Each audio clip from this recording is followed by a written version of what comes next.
सांगली जिल्ह्यातील जत तालुका म्हटलं की डोळ्यासमोर दुष्काळ येतो। मात्र दुष्काळातही नवीन पिकं घेऊन शेती फायदेशीर करता येते हे बीएससीची पदवी घेतलेल्या एका तरुणानं दाखवून दिलंय। पाण्याचं दुर्भिक्ष्य असतानाही या नव्या पिढीच्या शेतकऱ्यानं 5 एकर फुलशेतीतून वर्षाकाठी चक्क 30 लाखांचं उत्पन्न घेण्याची किमया साधली आहे। सांगली जिल्ह्याच्या येळावी गावातील ही मोगरा फुलांची शेती पंचक्रोशीतील शेतकऱ्यांसाठी आकर्षणाचं केंद्र बनली आहे। ही शेती आहे रवी किरण पवार या तरुण शेतकऱ्याची। 5 एकरात त्यांनी ही मोगऱ्याची लागवड केली आहे। पाण्याची कमतरता लक्षात घेता कृषीशास्त्रात पदवी घेतलेल्या रवी किरण यांनी फुलशेती करण्याचा निर्णय घेतला। त्यासाठी त्यांनी मोगरा फुलाची निवड केली। सुरुवातीला आम्ही रानाची उभी आडवी नांगरट करून घेतली। त्याच्यामध्ये ट्रॅक्टरच्या साहाय्याने बेड सोडले। बेड सोडून बेडवरती रासायनिक खतं, शेणखतं, जैविक खतं हे सगळे आपण त्यावर हातरून घेतली। त्यानंतर आपण बेड तयार केले।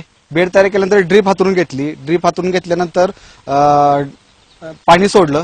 चांगलं भिजल्यानंतर आपण त्याच्यावरती मल्चिंग पेपर टाकलेला आहे आणि 3x3 वरती झिगझॅग पद्धतीने आपण रोपाची लागवड केली।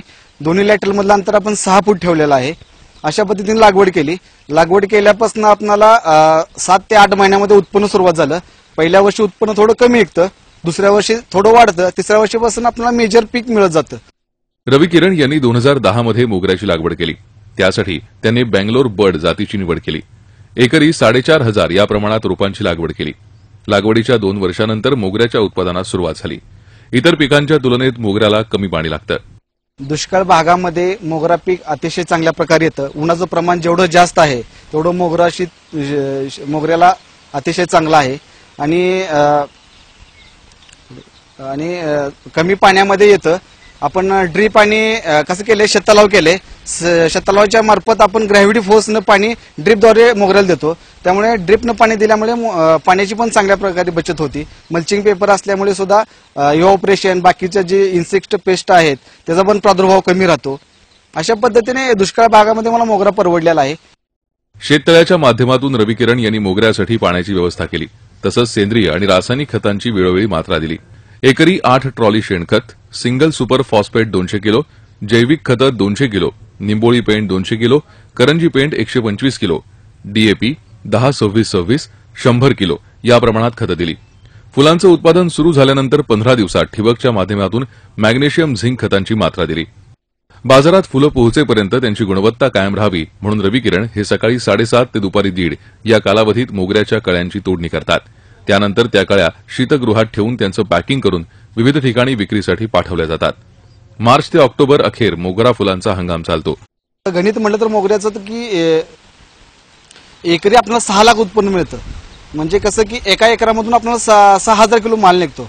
बाजार भाव आज 80 रुपयापासून 2,000 रुपये किलोपर्यंत आहे। आज सरासरी दर धरला तर आपल्याला 250 ते 300 रुपये प्रमाणे आपल्याला पैसे राहतात। तसं धरलं तर आपण 6,000 गुणिले 200 रुपये धरलं तरी 12 लाख रुपये होतात।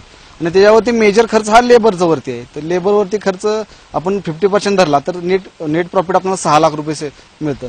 आज माझं 30 लाखाचं ह्यावर्षी इन्कम माझं होईल असं मला अपेक्षा आहे। पाण्याचं दुर्भिक्ष्य असतानाही मोगऱ्यातून लाखोंचं उत्पन्न घेण्याची किमया रवी किरण पवार या तरुण शेतकऱ्यानं साधली आहे। हवामान, जमिनीचा पोत, पाण्याची उपलब्धता आणि बाजाराची गरज लक्षात घेऊन शेती केली तर शेती फायदेशीर ठरते हे रवी किरण यांनी दाखवून दिलंय। त्यांच्याप्रमाणेच इतर शेतकऱ्यांनी शेती करताना वेगळी वाट चोखाळण्याची आवश्यकता आहे। रवींद्र कांबळे, झी मीडिया, सांगली। द्राक्ष आणि ऊस